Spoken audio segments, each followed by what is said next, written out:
We're trying something new. I'm Miles Himmel, Communications Director for District 5. With us is County Supervisor Jim Desmond of District 5. And we've got a guest here today who's a San Diego consultant and the data expert. And we call him the numbers guy in the office as well, Justin Hart, who we just kind of learned. We honestly, Justin, just kind of learned about you during COVID. But that was kind of my first question I wanted to ask you, Justin, is how did you get into this? How'd you get into this, really? Well, about 2 years ago, I was hospitalized in Poway here in San Diego, and I had a staph infection, something I got a cut on the beach, and it got into my bloodstream, and I was out for 2 weeks straight. And I had to think to myself, why is that? Why did this little tiny thing affect me so dramatically?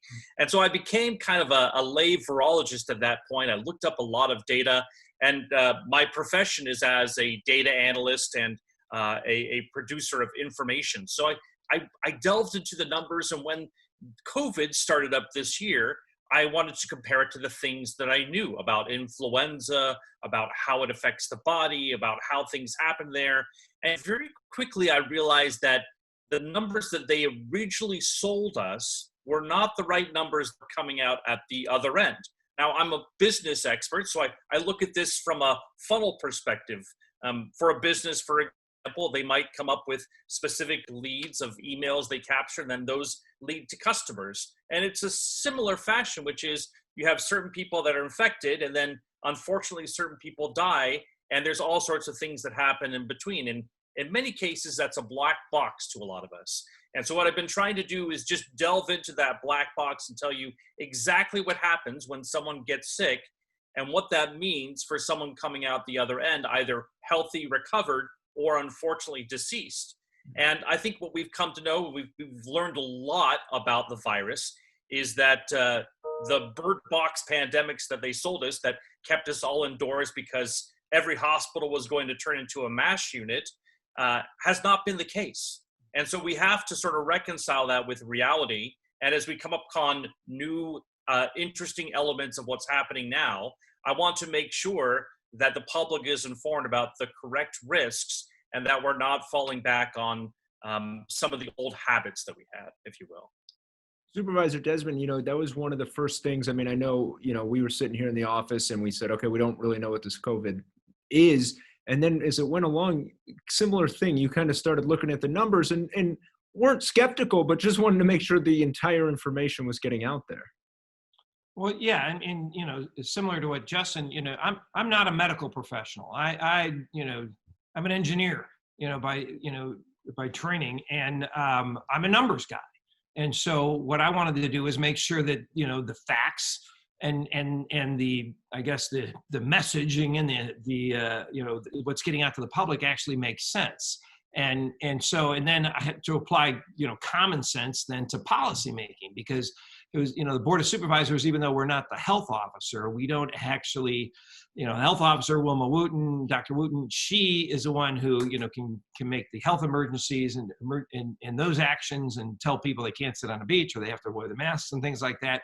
That's not really up to the Board of Supervisors, but what I looked at as our role, or my role, it was trying to balance, getting people healthy along with getting the economy back. Because once we hit 30% unemployment, it's like, okay, this is it. So we've always been looking at the numbers, trying to make common sense out of these things. Looking at the population as a whole, not just focusing on one number, which apparently, unfortunately, today, on June 29th, there's a lot of most of the focus is on the numbers testing positive. Well, yeah, there's an increase testing positive, but there's also an increase in testing.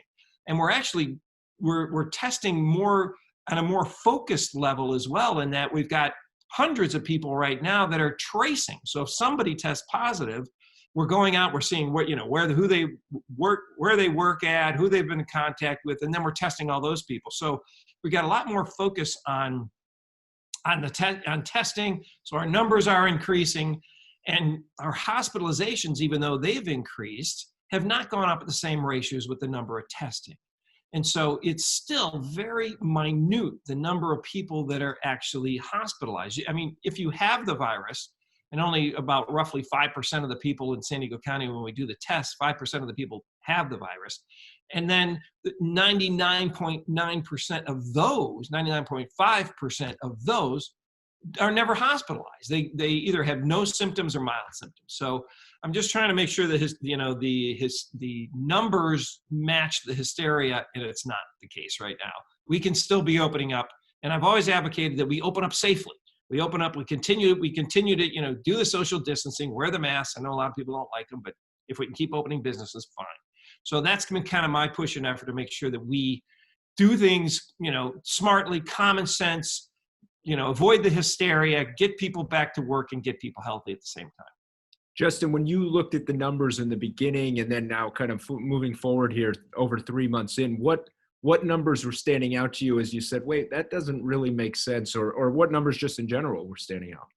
Yeah, right now, I think the biggest story is that the demographic, that is mostly the age that we're seeing of people that are coming back positive, is lowering dramatically.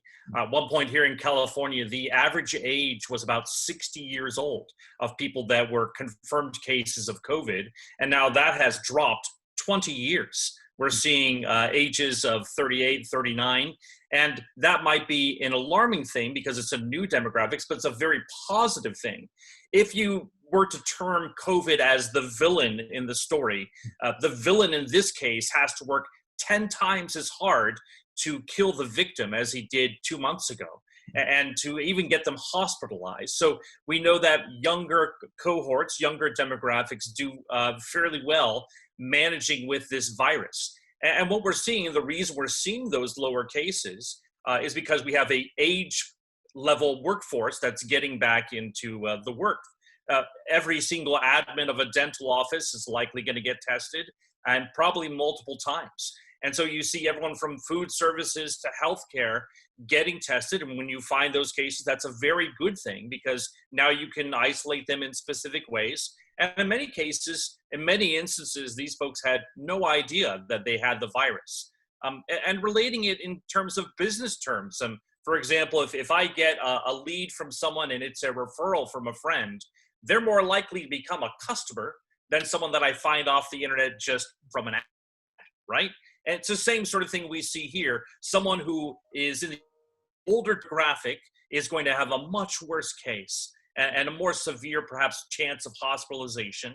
But then someone that, for example, that is very young, has no symptoms, and is mostly brought in, if they are to hospitalization, for observation. That's fascinating. So the bottom line is, who gets the virus is just as important, in fact, probably more important than how many get the virus. So, and kind of to both of you, I'll start with Supervisor Desmond. Because both of you guys have been very vocal at the beginning of this, and again, in a safe way, not saying let's, disregard lives, but just in a safe way. What do you say, Supervisor Desmond, and then even Justin, to the people say, oh, see, I told you so, shouldn't have opened so quick, shouldn't have done this. Well, like I said earlier, you have to look at the whole picture. You just can't focus on one set of numbers. You have to look at the overall picture. It's like, how many people are being tested positive, and then, why, and we have to learn from the numbers. We just can't pick one. We have to say, okay, what does this mean? And how does this relate to this other set of data over here? And how does this relate to this data? Justin had mentioned, the people that, this affects the most are the elderly with underlying conditions. I got a lot of heat for saying, only half a dozen people at one point in time purely died of COVID because everyone else had underlying conditions. Well, whether you like that or not, it was just a fact. It was a piece of data. And so what do we know from that? Well, we know that most of the people that have the worst cases of COVID have underlying conditions. They're the ones we need to go out and protect. They're the ones that live, a lot of them in the congregate care or the senior nursing facilities. They're the ones that are most negatively affected. Those are the ones we need to target, and those are the ones that we need to protect. And at the same time, we shouldn't be locking down all the others. The others, we can get back to work safely. We can get back into schools. One of the things is with schools and socializing, I think the schools need to get opened up sooner rather than later. I'd like to see them getting back. The children have a very, very low risk rate of even if they contract the virus, of having it very bad health complications. But, the socializing with the schools is very important for children. And the schools actually, with as much time, and teachers can see and can give us warnings about students that are having problems or students that are having issues, because they don't always get that at home. They're not as exposed, to other professionals. And so actually, I think getting kids back in schools and then focusing on our younger population and getting people back to work is kind of the main focus. So you can't just focus on one set of facts. You have to take the whole picture under discussion to come up with what do we do with it, and learn from it. I think that's right. And I think, you're right to separate, for example, the question of what is the virus from what is the policy, right? Over the course of a year, about 5,000 high schoolers will have committed suicide here in the United States. And over the course of this entire pandemic, fewer than 20 high schoolers have actually died. And it's not an exaggeration to say that the shutdowns, with even just a 1% increase towards suicides that high schoolers experience, and it's one of the leading causes of death for high schoolers, that a simple 1% increase will be about 5 to 10 times higher than all of COVID will kill in that demographic as well. And so when you apply policies, you have to understand, the impact on our kids is very dramatic. A lot of people compare, for example, this pandemic to influenza.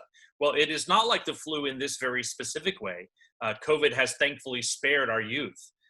If this were like the flu, we would see 1,000 kids underneath the age of 17 dead and several hundred infants deceased if it killed like it does influenza. And thankfully, it has spared our young. We don't know yet why. We have some ideas as to why that is. But that policy that we implement based on the numbers should absolutely reflect that. And I think you're right to really push to see our kids back into school. Justin, when people look at the numbers and going forward, and you're talking about it, and I know we hear it on social media, and they're with us and they're with you. I know your followers as well. What numbers or what set of numbers, or maybe it's the whole numbers, you tell us, should people really look forward to get the whole narrative? Well, as I think we've come to realize, and as maybe Jim didn't want this power, I'm certain a lot of us didn't want the counties to have this power, but we realize how much influence the county has over our lives, right? And they actually are the starting point for all of the data that we have, right? And so there are 3,143 counties in the United States. And if you think of those like weather stations, right, and how they're listening out there and what they're reporting, and we'll be listening particularly for deaths, because we think that, an increase, we understand that eventually there's a certain percentage that do, deceased from that do realize mortality from those numbers. So we have to watch that very carefully. But right now, for example, at the height of this pandemic, we were seeing about 400, 500 counties across the country reporting deaths every single day. And now we're down to 200. So if you think of that in terms of listening for, let's say, a hurricane or something like that, the weather stations are pretty calm out there. Only about 200 counties are reporting any deaths whatsoever. And when they do, it's typically fewer than 5 deaths a day. So that's another indication that things are calming down. And we hope that the predictions we have around those demographics and the sort of lightened concern we have that this might be a positive thing in the end for finding pieces and for getting a younger cohort is a good thing.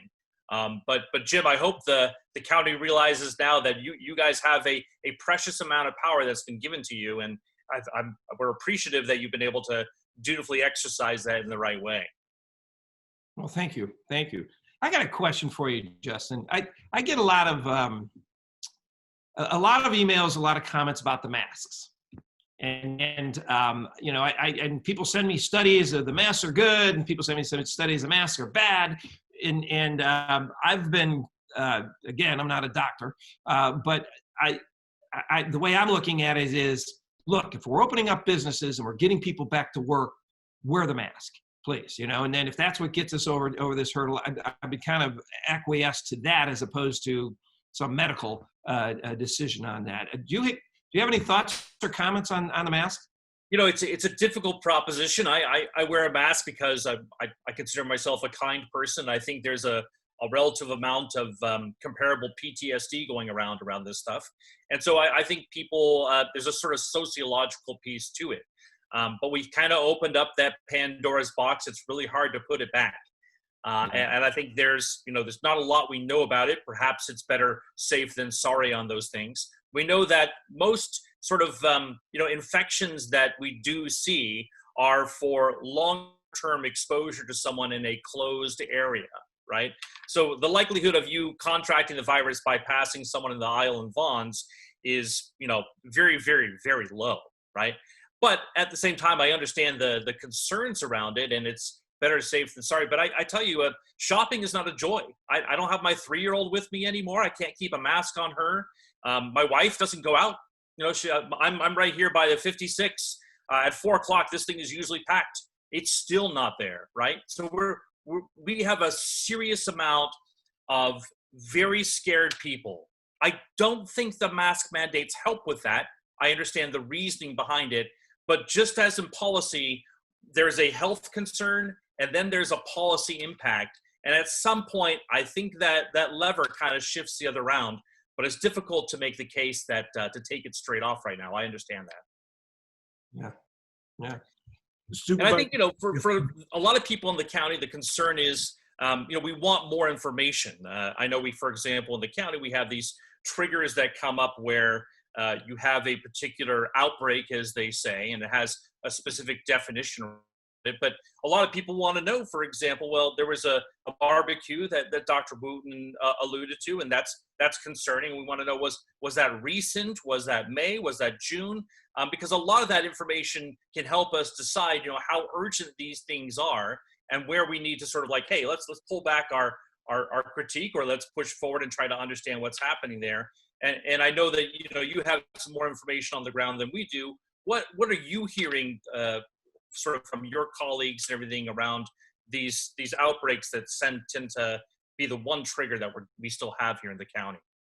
Well, and I'll be honest with you, I'm not 100% clear on these myself. I have to ask a lot of questions when I hear about it. But I think the most frustrating thing, though, that you said, for people is the fact that, this stay-at-home order is still in place today.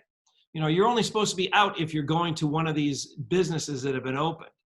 But, you can congregate 10,000 people on a beach 6 feet apart. You can have unlimited people at a wedding that's outdoors that are 6 feet apart. You can go to a restaurant with another family, but you can't have them over in your backyard. So I think that the level is very frustrating. And even the triggers are frustrating. There's 13 different triggers. So if we hit one, is that the end of the world? Or as if we hit, 5 or 6, well, then there's, reason for caution. But I think the triggers, they tell us, hey, that's kind of a warning light. The yellow light goes off on your dashboard, telling you something's, about to go wrong. It's not a red light, but, a warning light goes off so that say, hey, we need to concentrate or focus on this. One of the things we've been stressing from my office is let's use a scalpel to go after these triggers instead of a grenade, so that we can focus on if it's bars. Okay, maybe we put more emphasis and focus on bars, or we contact the bar owners and say, look, you're not doing the social distancing. We don't want to see your company on the 5 o'clock news, 6 o'clock, 7 o'clock, 10 o'clock of some people all hanging out together. You have to abide by the rules and the health orders. So the triggers are, there's state triggers, there's county triggers. There's all sorts of people watching out for us. But again, you can't just focus on one. We've got 13 triggers in San Diego County, and actually one is coming off, and another one is a different one is picking up because of the number of hospitalizations. But when you look at 99.9% of the people don't have to be hospitalized, it's a minute amount of numbers that go up on these triggers. So I'm glad we have them. They're not always very well understood, but our epidemiology and our health officers have a better handle on them, and hopefully they use a focused approach to addressing them as opposed to shutting down the whole economy again. I think that's right. And look, to be fair to the whole domain of virology and epidemiology, they're used to working in long time frames, right? They don't trust their numbers until a year afterwards. So we've been pressuring them to get us numbers overnight and everything. And we, just like we would, for example, a precinct count in a local election, right? And so don't be surprised if we ended up with hanging chads and a bag full of votes that sort of appear because we sort of treated it like votes there. So I'll say that in their defense, and I think they've done a very good job with the stuff that they've had to deal with and all the pressure. Again, I'm not a virologist, I'm not an epidemiologist, and I wouldn't regularly insert myself into their domain, but their domain seems to be inserting itself into my life quite a bit these days. So they'll forgive us if we try to check the numbers. Yeah, good. I think that's fair. I was talking to someone this week and I said, and I know Dr. Wooten's been getting a lot of criticism, but I said, no one in the world right now would want that job. No one in the world right now would sign up for that job just because of how difficult it is. Kind of final question for both of you. I'll start with Supervisor Desmond. What's a message going forward? Maybe there's some people like Justin was talking about, the 56 isn't very crowded right now. The grocery stores sometimes are crowded, some aren't. What do you say to folks that maybe are reading those headlines that are a little worried?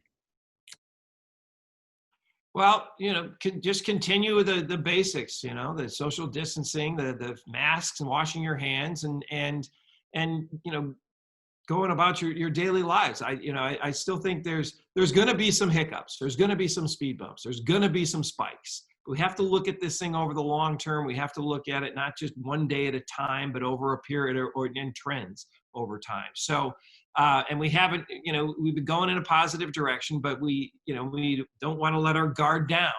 But I think we're going to get through this. We're going to, come out the other end better for it and smarter. But stay with all of the health guidelines, and I think we'll be fine in the long run.